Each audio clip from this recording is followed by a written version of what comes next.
जल्दी से मज़े की टेस्टी फ्राइज़ बनाना चाहते हैं तो बनाएं इस तरह से। बिस्मिल्लाहिर्रहमानिर्रहीम, अस्सलाम वालेकुम, वेलकम टू माय चैनल। जी तो मैंने लिए हैं आलू तकरीबन 1 किलो और इसके बाद मैंने आलूओं को छील लिया है। छीलने के बाद आलूओं के 2 पीस किए हैं और 2 पीसों के फिर मैंने 2-2 पीस किए हैं। तकरीबन एक आलू के मैंने 4-4 पीस कर लिए हैं और फिर मैं इसकी करूँगी कटिंग मैं बारीक बारीक करूँगी, बहुत ज़्यादा मोटी कटिंग नहीं करूँगी।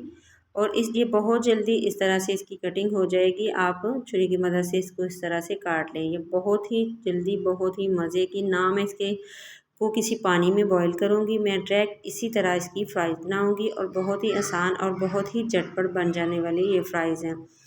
तो इसकी जो सारे आलूओं की मैंने कटिंग कर ली है और कटिंग जो है वो मैंने बारीक बारीक की है, बहुत ज़्यादा मोटी कटिंग नहीं करनी।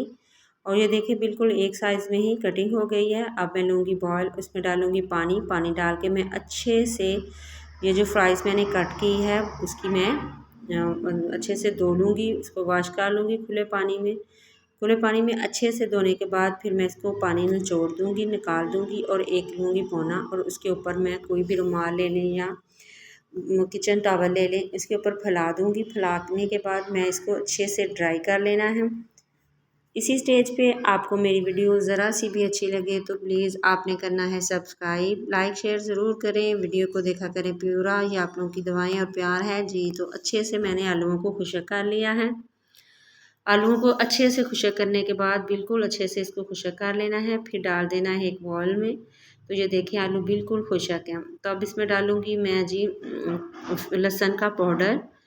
इसके बाद इसमें डाल दूँगी मैं कॉर्नफ्लोर। मैं इसमें मैदा नहीं डाल रही, कॉर्नफ्लोर डाल रही हूँ। ये तकरीबन 4 खाने के चम्मच मैंने डाला है और इसकी कर ली है मैंने मिक्सिंग। थोड़ा सा मैं इसमें नमक भी डालूँगी। तो ये देखिए बिल्कुल ड्राई ड्राई सा है। साइड पे मैंने रख दिया था ऑयल को गर्म होने के लिए। तो ऑयल गर्म हो गया तो मैं इसमें डालती जाऊँगी और डाल के मैं इसको बहुत ज़्यादा फुल कुक नहीं करना।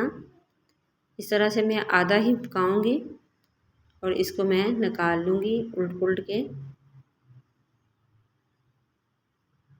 इस तरह प्लेट में निकाल के रख लूँगी और दूसरा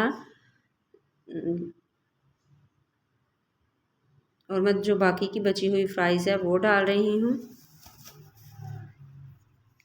इस तरह मैं सारी फ्राइज़ को एक दफ़ा कर लूँगी। करने के बाद मैं इसको पूरी प्लेट पे इसी तरह फैलाऊँगी और फिर मैं इसको दोबारा करूँगी। तो ये बहुत अच्छी और बहुत ही मज़े की बनेगी।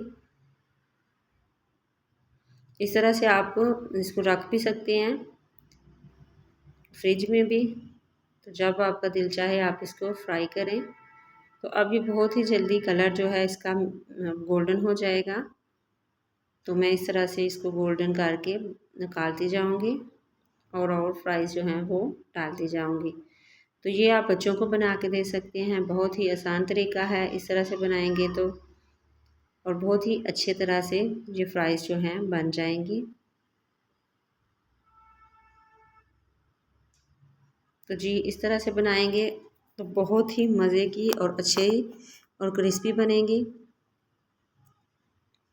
तो मैं बाकी की सारी इसी तरह फ्राइज़ बना ली है। अब इसके ऊपर मैं छिड़कूँगी चाट मसाला, थोड़ा सा चाट मसाला ऊपर से छिड़कूँगी और इसको सर्व करूँगी केचप के साथ। बच्चे बड़े सभी शौक़ से खाएंगे। दुआ में रखिएगा याद। अल्लाह हाफिज़।